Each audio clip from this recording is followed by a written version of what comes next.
Hey guys, it's ARKayotic here, and today I'm going to try and show you how to tame this creature called a Pyromane.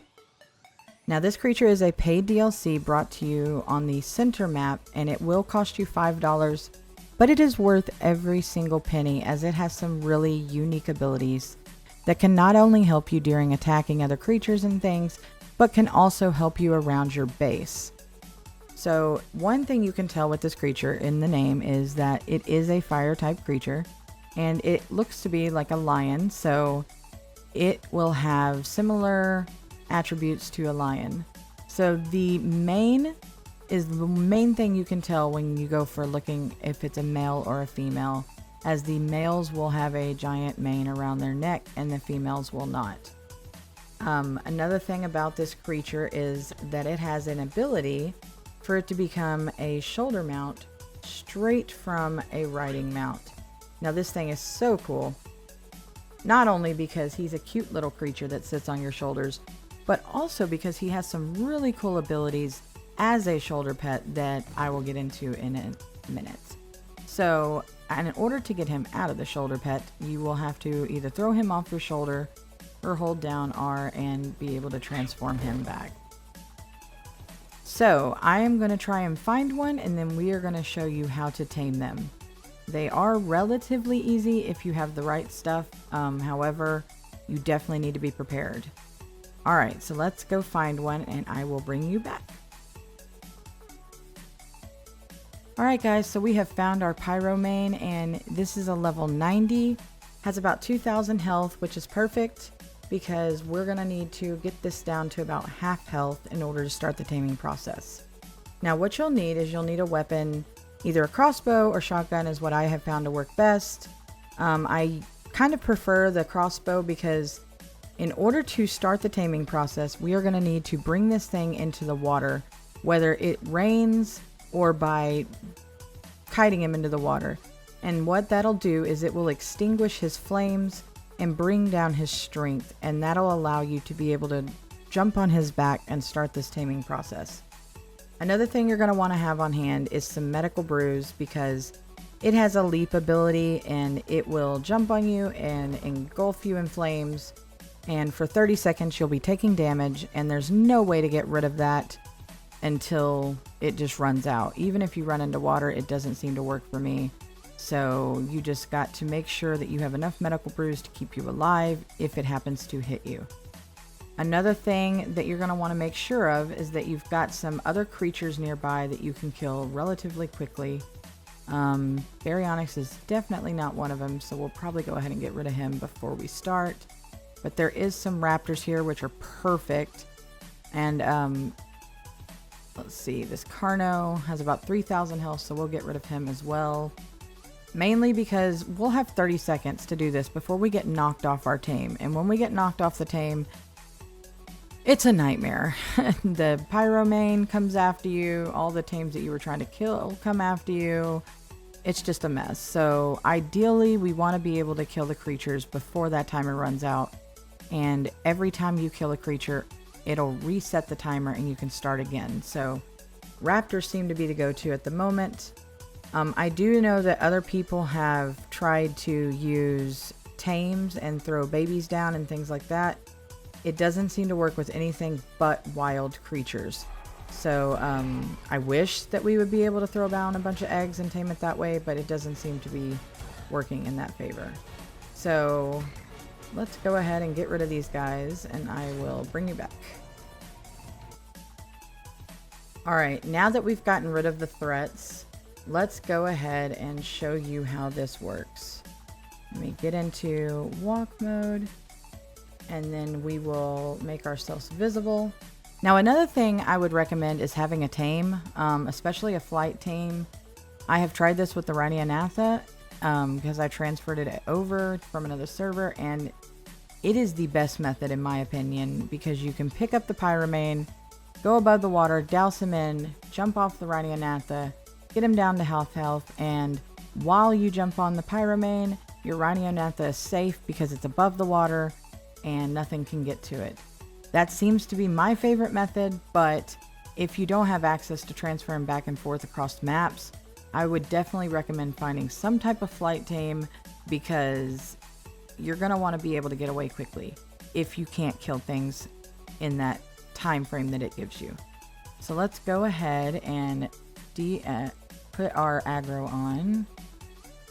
And see, he's already seen us. We don't want him to do the leap ability with us out of the water because we will catch on fire.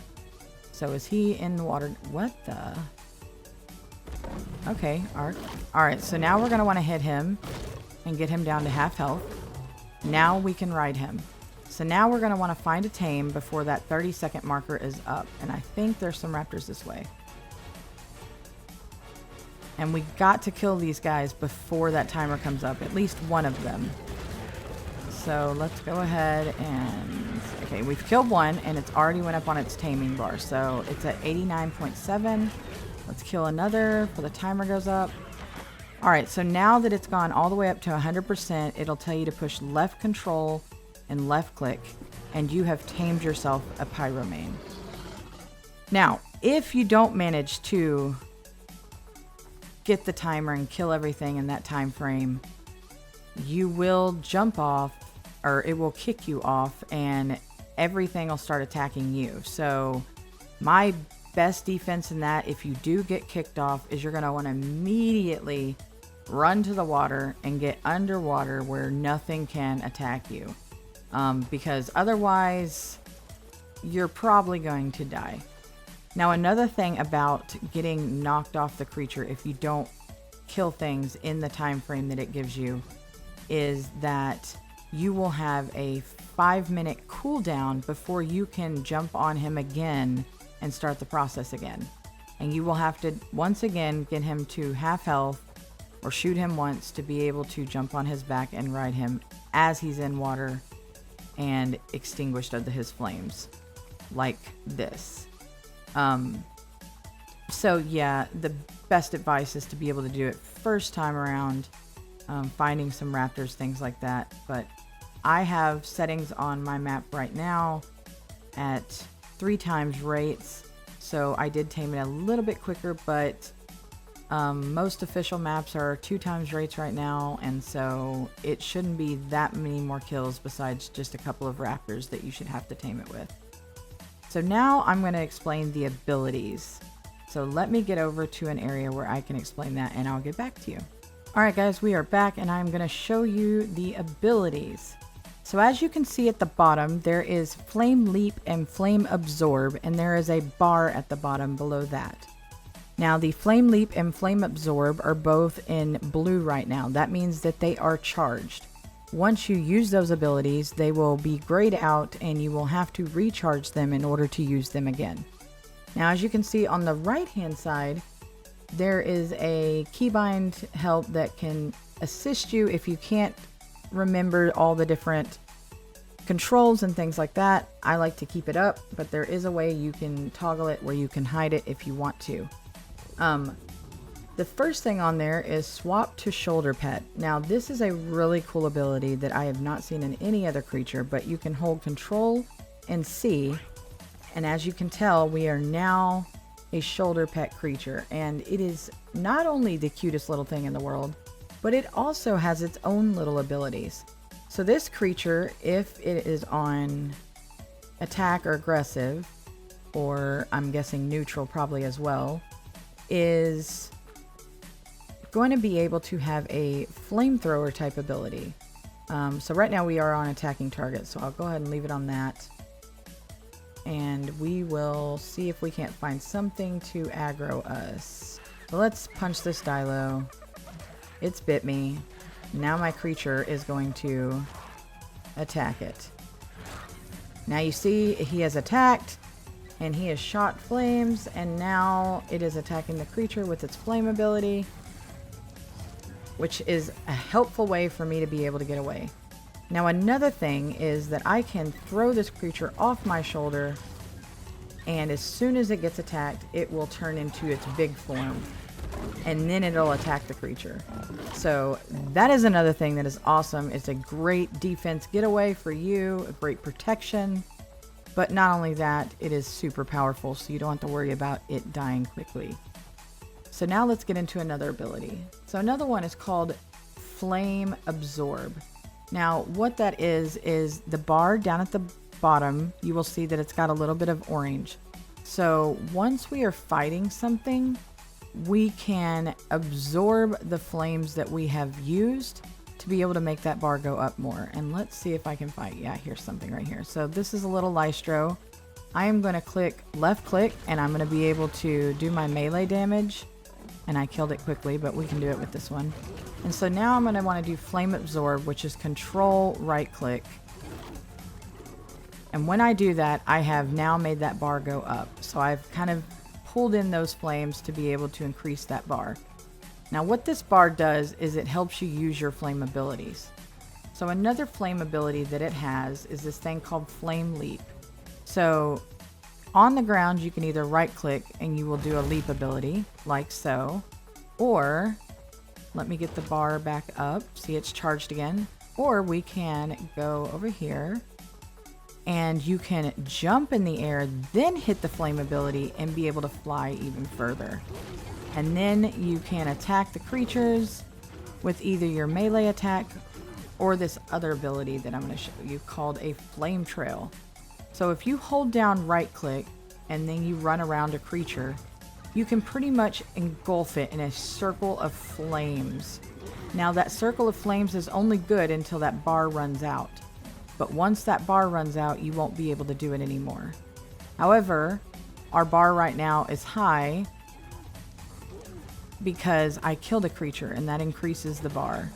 So now we have a full bar, so we should have full access to be able to do some more cool things. All right, let's see. There's a galley over here. So we went over the flame absorb. Let's do flame boost. So flame boost is going to be an ability that is not during an attack. It's going to be an ability that happens to be at our base. So I am going to head over to my base area and I'm going to show you what that's about. All right, guys, we are back at base and I am going to show you what its abilities are at the base. Now, this is by far my favorite when it comes to this creature. The attack abilities are great and all, but I tend to use my wyvern for almost anything or other creatures that are my go-to. However, this guy at my base is going to be huge. So one thing you can do is hold down R and you'll be able to get into your shoulder pets icons where you'll be able to go into its inventory, throw him off your shoulder, make him go back into his riding form. And then there's these two things at the top. Now, as you can see in the right hand corner of my screen, there's two fire icons. One says fire source and the other one has a 0 on it. Now let me go ahead and explain the bottom one first. So the bottom one, it says the AI special attacks. So what that has to do with is this bar down here. So this bar, remember when we were killing things, it was all the way up to orange. That meant its firepower was charged. Right now, the bar is at 0. So that is what that has to do with, and that's why it showed a 0 when we went into its settings. Once that's charged, it'll show the little white function and it'll show it at 100%. So the other ability that is for our base, that's the main reason I want to show you this, is the fire source settings. And as you'll see, there's an off function, there's a 1, there's a 2, and there's a 3. This has to do with its range. So right now I am going to go over here and I'm going to click on the 1 and I'm going to show you what this does. So as you can see, there is no wood or anything fueling any of my forges, campfires, or cooking pot. It is strictly being fueled by my Pyromane. Now, the only thing you're going to have to pay attention to is kind of like a Daedon. Its food will go down, so you're going to want to make sure and have some food in its inventory to be able to keep it. But if you've got a mutton farm or things like that, it shouldn't be a problem. Another thing that you're going to want to do is once you run out of render range, these things will last probably about as much as it lasts for one piece of wood, and it'll finally go out, as you can see here. Now, I'm going to back up and we're going to show you how far this thing can actually go in range. So I'm going to move this up to 2. So let's get a little closer. And at 2, right here will be about how far we can reach. So let's go ahead and back up, get it turned off again.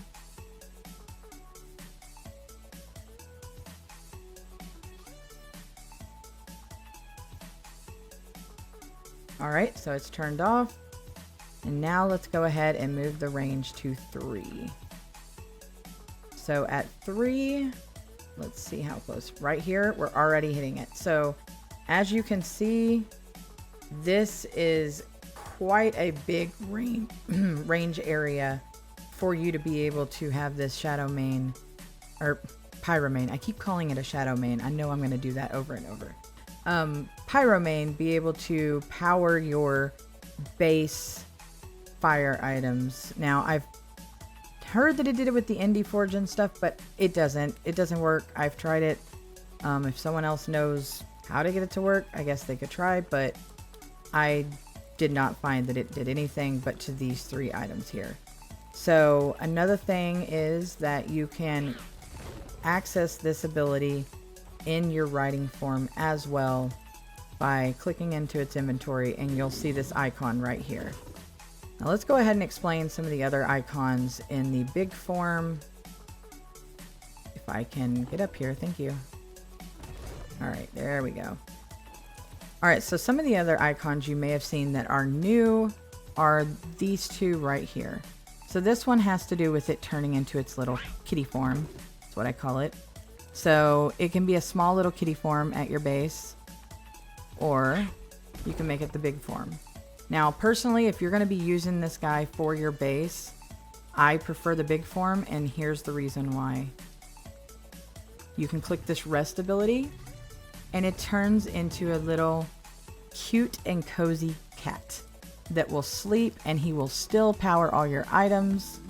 And just make sure that he has food in there so that he is not starving while he's doing this. It's kind of like the Daedon and his passive healing ability. So yeah, that is the Pyromane. Again, $5 as the DLC. It is definitely worth it in my opinion. If you can spend $10 on a Fortnite skin and have it sitting in your inventory forever and never use it, this to me is such a better option because it's cool. I'm just gonna say that. It's really cool. One last thing before I go is the breeding of this animal. Now let me go get my mail and I will be right back and I will explain that. Alright guys, we are back. And one thing I forgot to mention, another thing this creature has is this flaming poop. Now, I haven't seen too much abilities on it yet, but it says that it can provide nitrogen to help crops grow in their plots. It'd be more efficient fertilizer if combined with thatch in a bin, but I'm not sure if that's just like the normal poop ability or if that happens to do with this creature. So let's go ahead and look at my poop that I picked up and let's see. Can provide nitrogen. So this has the same exact thing as this, but there's got to be something to the flaming poop. There's got to be something that it does that is unique to it. Otherwise, why would they have done it unless they just wanted to make it look cool? So if you figured that out, please let me know. I'm still trying to figure it out as well, as there's not a lot of information on this creature at the moment as it is new. So let's get into the breeding process. So this is like a mammal. It is a live birth, so it will not pop an egg out. It will go into gestation. So I have the breeding turned up on the server just so that we don't have to sit around and wait. Let's not jump in the fire. All right, so we are going to start the breeding process. Now I am extremely excited about this because I am looking forward to seeing all the different types of mutations that this can get, as well as all the different color flames that we'll be able to get. And I do know that there is different colored flames because I have found some in the wild that have been yellow and some that have been red. And so I do know that there's a possibility that these flames can change colors as well as the body. So as you can see in the color regions, we have 1, 2, 3, 4, and 6. So it looks like 5 is not a color region. Now, from what I'm guessing, the the 42 over here and the 76 may have to do with their body, but I'm not sure as I haven't tested it completely yet. So we'll wait until this gets full up on its mating and then I'll bring you back. Alright guys, we are back and it is now in gestation. I have it turned up, so we're going to get our first little baby. I'm going to go ahead and put it in walk. And let's see this little guy. So as you can tell, the babies look just like their shoulder pet form. Let's bring him over here so we can see him. Come on.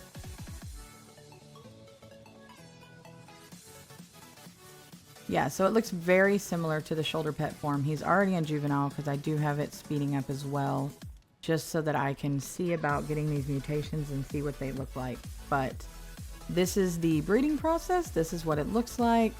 So I hope this video has been really helpful to you guys, and I do hope that you can get yourself a Pyromane, as these creatures are really awesome. So I will see you next time, and thank you for watching. ARKayotic out.